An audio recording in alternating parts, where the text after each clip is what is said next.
Bonjour à toutes et à tous, c'est un réel plaisir de vous retrouver pour une nouvelle vidéo, ou plutôt la deuxième vidéo consacrée à l'apprentissage rapide des bactéries, des principales bactéries, comprendre et apprendre.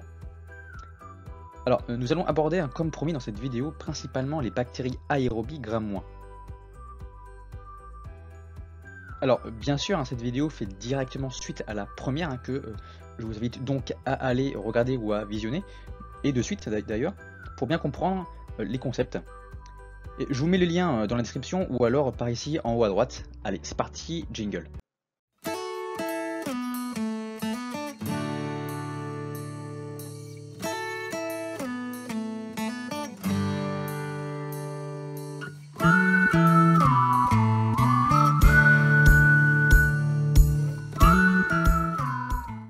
Oups. Lors de la précédente vidéo, j'ai complètement oublié de vous parler de mon principal support dans lequel je me suis beaucoup appuyé pour réaliser ce tutoriel de vidéo. Alors c'est un fichier PDF vraiment très bien fait du site antibioresponsable.fr qui permet de bien visualiser et en un petit coup d'œil de bien visualiser les différentes bactéries. Donc je vous mets le lien en description pour ceux que ça intéresse. Et en petit bonus, c'est un très bon support pour bien réviser les différentes bactéries. Bon, revenons à nos bactéries et voici la très belle image, vraiment très belle image des différentes morphologies des bactéries. Donc je vous invite donc à prendre une petite capture d'écran pour bien comprendre et mémoriser les bactéries. Et bien sûr, sur les bactéries qu'on va étudier dans cette vidéo, elles sont toujours aérobies, ce sont des bactéries aérobies qui utilisent de l'oxygène pour se développer. Nous allons du coup parler des bactéries aérobies et des bactéries bacilles-aérobies. Les bacilles, ce sont des bactéries de forme allongée dites en bâtonnet. Et dans la dernière vidéo, on avait fini notre vidéo d'ailleurs avec la famille des bacilles Gram+, des bacilles, donc des bactéries allongées, Gram+, qui ont en gros une paroi épaisse riche en peptidoglycanes. Et on avait fait une phrase entière mémotechnique pour réussir à mémoriser les bacilles Gram+, toutes les bacilles Gram+. Alors cette phrase c'était Corinne qui porte la couronne est hystérique et n'a pas de cœur, car dans sa liste de courses il n'y a que du charbon. Et elle fait tout ça pour gagner le trophée. Et oui, c'est une hérésie. Donc on a Corinne pour Corynebacterium, pas de cœur pour la bactérie Nocardia, liste pour Listeria, charbon pour Anthrax, trophée pour la bactérie Trophérima, hérésie pour Hérésie-Pélotrix. Alors voici donc la famille des bacilles Gram-. Alors ce sont des bacilles, des bactéries bacilles de forme allongée et qui ont en plus une paroi donc faible, très peu épaisse en peptidoglycanes, mais ont en plus une membrane plasmique.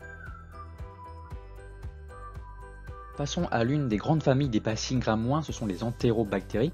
Du grec ancien, entéro vient du grec entéron qui veut dire intestin. Donc ces bactéries vivent de façon normale ou pathologique dans le tube digestif de l'homme ou des animaux et sont assez spécifiques de l'homme ou de certains animaux. Et ces bactéries sont très souvent responsables d'infections humaines, parfois sévères. Donc on les retrouve bien sûr dans l'intestin, dans le tube digestif. Alors la citrobactère est une entérobactérie, on la retrouve du coup dans le tube digestif des humains ou des animaux, on la retrouve aussi dans l'eau, dans les égouts ou dans certains aliments. Pour la retenir, rien de plus simple, prenez citro de citrobactère, et citro ça fait penser un peu à un citron. Donc la phrase mémotechnique pour retenir c'est il boit de l'eau d'égout qui a un goût de citron. Donc ici l'eau d'égout, ça fait référence à citrobactère qu'on retrouve dans les eaux usées. Donc pensez donc à un citron. Voici la bactérie entérobactère qui a le même nom que sa grande famille, entérobactérie. Donc on la retrouve bien sûr dans les intestins de l'homme ou de certains animaux, on la retrouve dans les selles, les eaux usées, le sol, les produits laitiers, et c'est une bactérie qui est vraiment souvent responsable d'infections nosocomiales, donc d'infections qu'on retrouve fortement à l'hôpital. Passons à la mémorisation de la bactérie entérobactère. Donc dans entérobactère il y a entéro, et entéro ça fait penser, soit on peut penser à l'intestin comme entérobactérie, ou entéro, on peut prendre une autre image, le fait de enterrer. Donc la phrase c'est donc enterrer sa bactérie dans les égouts. Alors, on enterre une bactérie.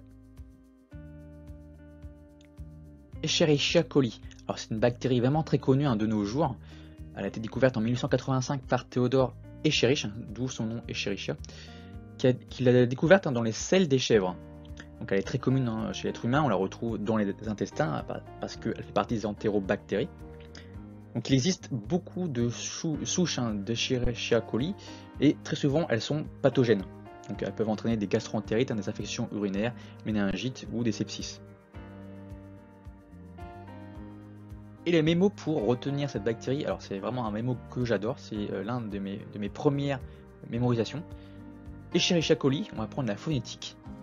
Donc on a E, chez, ri, j'ai un colis. Escherichia coli, Escheri, j'ai un colis. Donc pensez au célèbre film Walt Disney, Chérie, j'ai rétréci les gosses. Et au lieu de dire j'ai rétréci les gosses, eh bien chérie, j'ai un colis. Voici une autre bactérie de la famille des entérobactéries, c'est Klebsiella. C'est une bactérie bien sûr présente dans le tube digestif des hommes, mais aussi dans l'appareil respiratoire de façon inoffensive. Donc, elles sont présentes dans les selles, dans le sol, dans les eaux, et c'est une bactérie qui fixe très bien l'azote atmosphérique pour le transmettre dans la terre. C'est une bactérie qui peut être responsable d'infections urinaires ou encore d'infections nosocomiales. Alors pour mémoriser cette bactérie Klebsiella, c'est un peu compliqué mais il faut vraiment bien chercher. Alors on décompose, ça fait cle plus sil. Donc phonétiquement on peut trouver clé de sol en musique, ou alors kleb, on prend les premières lettres, kleps pour un chien. Donc la phrase c'est, pour retenir, un kleps, un chien, chante avec la clé de sol. Donc prenez l'image d'un chien qui chante avec une clé de sol, ou encore vous pouvez prendre aussi une clé. Voilà. Proteus, alors ce sont des bactéries très souvent responsables d'infections urinaires, d'infections de plaies ou encore de surinfections. Donc ce sont des bactéries très polymorphes qui peuvent changer de forme, donc souvent sont de forme longue et filamenteuses ou encore de petits pacilles droites. Et leur nom Proteus vient de Proté, qui est un dieu de la mythologie grecque qui lui aussi changeait de forme à volonté. Donc comme ils sont polymorphes les Proteus, eh bien on a fait ce petit rapprochement avec le dieu grec Proté. Alors pour mémoriser Proteus, alors faut bien chercher, mais Proteus ça fait penser un peu à Protego. Alors Protego, je sais pas si ça vous dit quelque chose, mais c'est un sortilège dans Harry Potter. Donc voici l'image d'un sorcier qui lance un Protego. Voilà. Protego, ça s'écrit comme ça. Donc encore une fois, les fans d'Harry Potter ont de la chance. Les salmonelles ou les salmonella, ce sont des bactéries très présentes chez l'espèce humaine qui sont responsables de plusieurs maladies telles que la fièvre typhoïde, la fièvre paratyphoïde ou encore la salmonellose. Et c'est une bactérie très mise en cause dans les toxi-infections alimentaires collectives, appelées également les TIAC. Elles ont été nommées ainsi pour donner honneur au vétérinaire américain Daniel Elmer Salmon, donc Salmonella. Et ces bactéries peuvent survivre plusieurs semaines en milieu sec ou plusieurs mois dans l'eau et sont très fréquemment retrouvées dans les eaux polluées ou encore dans les excréments d'animaux porteurs de cette bactérie. Petit mémo pour mémoriser la salmonelle. Alors salmonelle, ça fait un peu penser à saumon. Et l'autre nom des salmonelles, on peut trouver salmonelle typhi ou paratyphi. Typhi, ça fait penser un peu à typhus. Le typhus, c'est un ouragan. Et du coup, la phrase, c'est un ouragan de saumon. Vous pensez à un ouragan fait de saumon. Les Serratia. Alors, ce sont des bactéries vraiment très pathogènes. Elles sont très fréquemment retrouvées dans les hôpitaux. Du coup, elles sont donc responsables d'infections nosocomiales. Et elles sont vraiment très connues en médecine vétérinaire car elles sont responsables de la mamite chez la vache laitière. Pour mémoriser Serratia, prenez Serra qui est dans Serratia. Serra, ça fait penser un peu à serrer et serrer très fort. Elle me serra très fort. Voici les images pour serrer. Alors comme autre bactérie entérobactérie, il y a les Shigella. Alors les Shigella, sont rencontrées exclusivement chez les primates. Elles ont été nommées ainsi pour donner honneur au bactériologiste japonais Kiyoshi Shiga. Ce sont des bactéries vraiment très proches de Escherichia coli. Escherichia coli. Et ces bactéries ne font partie d'aucune flore commensale, c'est-à-dire que chez l'homme, elle n'est pas présente de façon normale. Du coup, toutes ces bactéries, quand on la retrouve dans l'intestin, le tube digestif de l'être humain, eh bien, elles sont pathogènes, c'est-à-dire que elles vont avoir un rôle vraiment agressif. Et ces bactéries sont alors éliminées dans les selles et alors dispersées dans les eaux et les eaux usées. Ces bactéries sont responsables de shigellose. Pour mémoriser ces bactéries, alors un peu compliqué, il faut vraiment bien s'imaginer, mais dans Shigella, il y a Shige. Et moi, Shike, ça fait penser à Dupont et Dupont dans Tintin, qui chiquent un chewing-gum, qui ont vraiment du mal à chiquer. Ou alors ils chiquent du tabac. Et vraiment, j'ai vraiment cette image-là pour bien mémoriser Shigella. Et pour finir avec les entérobactéries, il y a les Yersinia. Alors la célèbre Yersinia, c'est la Yersinia pestis, la bactérie responsable de la peste. Donc on l'a nommée ainsi en hommage à celui qui a découverte. Donc c'est Alexandre Yersin. Donc il existe beaucoup d'autres Yersinia, mais qui provoquent des maladies beaucoup plus bénignes que la peste. Donc ces bactéries sont présentes dans l'environnement, dans l'eau, dans les sols et dans les végétaux. Mais aussi également on peut en retrouver dans le tube digestif. Donc il existe plein, il y a Yersinia pestis, Enterocolitica et Yersinia pseudotuberculosis. Et voici le petit mémo pour retenir cette bactérie Yersinia. Alors il faut vraiment bien décortiquer et bien être attentif. Donc donc on décompose un hier plus signa, hier ailleurs hier, donc hier pour hier et signa pour signer, signa. Ou alors tout simplement, moi je connais quelqu'un qui s'appelle Yanis, du coup j'associe Yanis à Yersinia. Donc du coup la phrase mémotechnique c'est hier j'ai signé la fin de la peste. On met la peste pour se remémorer que c'est la famille qui appartient à la peste. Donc voilà, il y a bien l'image de hier j'ai signé. On en a enfin fini avec les entérobactéries, mais si vous voulez, il y a également une autre histoire loufoque qui permet de retenir toutes les entérobactéries du coup qui sont bacilles gram-. Alors voici l'histoire. C'est chéri, j'ai un colis, donc un colis rempli de saumon au citron, mais il faut la clé pour l'ouvrir. Pour l'ouvrir, il faut bien serrer la clé pour la protéger, et on peut enfin les manger, mais il faut les chiquer. Et tant pis, on va les enterrer, mais ailleurs. Donc chéri, j'ai un colis pour Escherichia coli, saumon pour salmonelle, citron pour citrobacter, clé pour Klebsiella, protégé pour Proteus, serré pour Serratia, chiqué pour Shigella, enterré pour Enterobactéries, et ailleurs pour Yersinia. Donc ayez bien cette phrase en tête.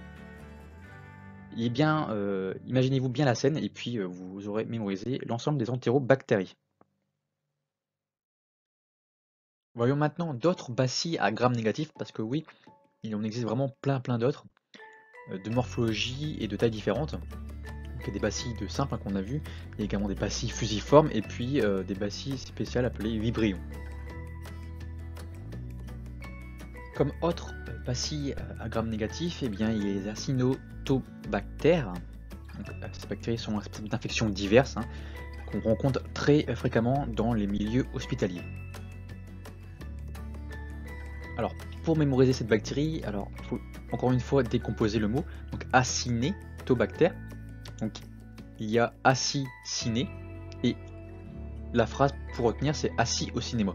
Assiciné, assis au cinéma. Et c'est vrai que au cinéma, nous sommes assis. Autre bacille gram-, ce sont les aéromonas. Donc les aéromonas sont responsables de gastro-entérite et d'infections de plaies chez l'être humain, mais d'autres espèces vivantes peuvent être infectées par ces bactéries. Et ces aéromonas, ces bactéries, sont ducalcicoles, c'est-à-dire que ce sont des organismes qui vivent dans l'eau et se reproduisent dans l'eau douce.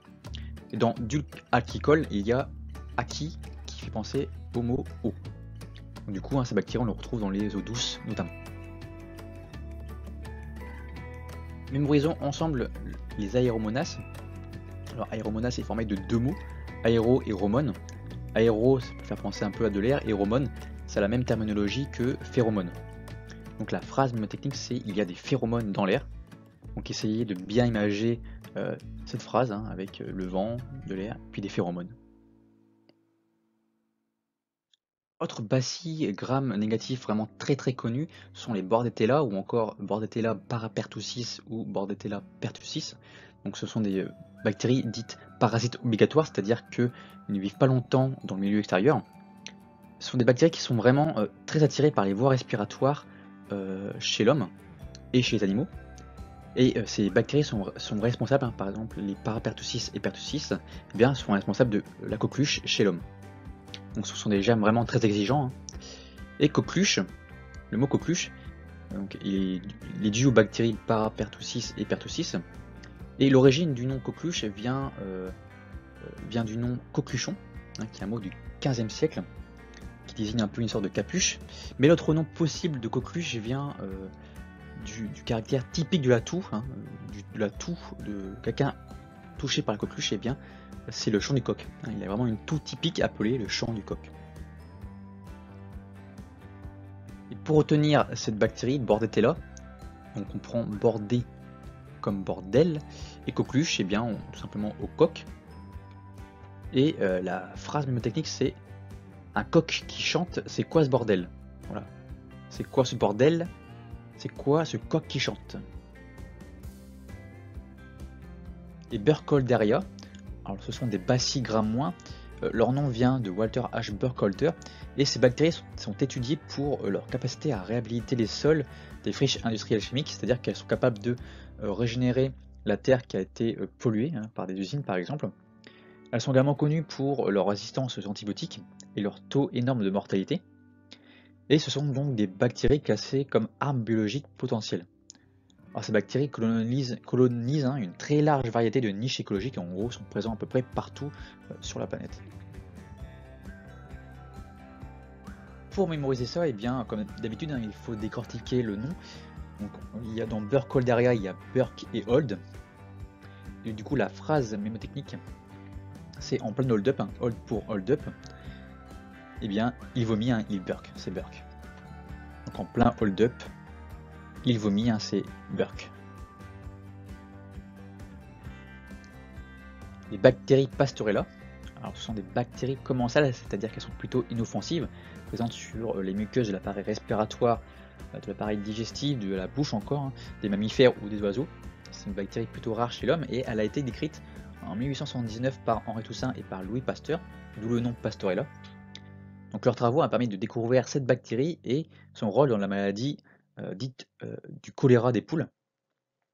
Donc c'est une bactérie hein, qui provoque des infections pulmonaires chez les animaux et qui provoque également le choléra des gallinacés. Et les gallinacés, ça regroupe les poules, les canards, les dindons, les oies, etc. Et cette bactérie, on peut la retrouver chez l'homme. C'est ce qu'on appelle la pasteurellose, qui est inoculée par l'homme par griffure ou morsure des différents animaux. Et elle provoque des maladies respiratoires.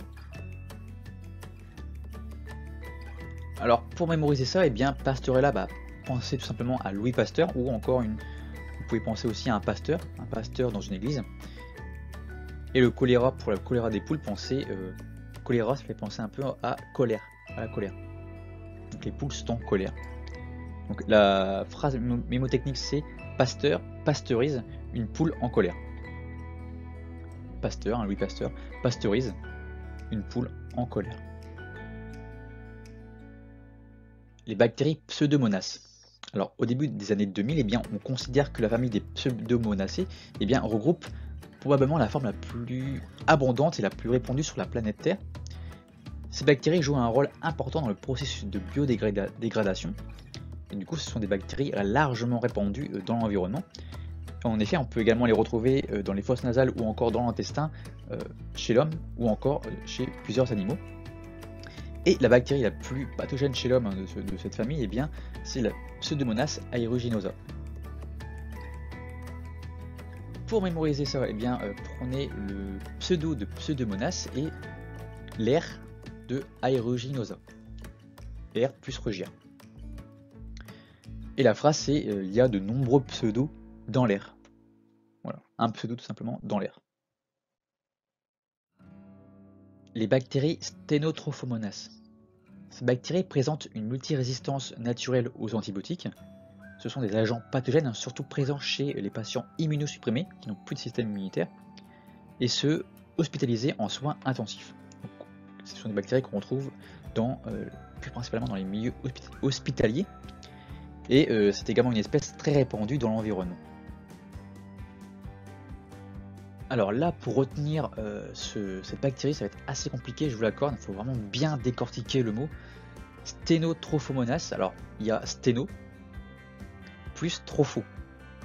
Sténo, ça peut faire penser un peu à sternum, hein, l'os de sternum, hein, qui est de la face antérieure du thorax, et tropho, ça peut faire penser à trop faim.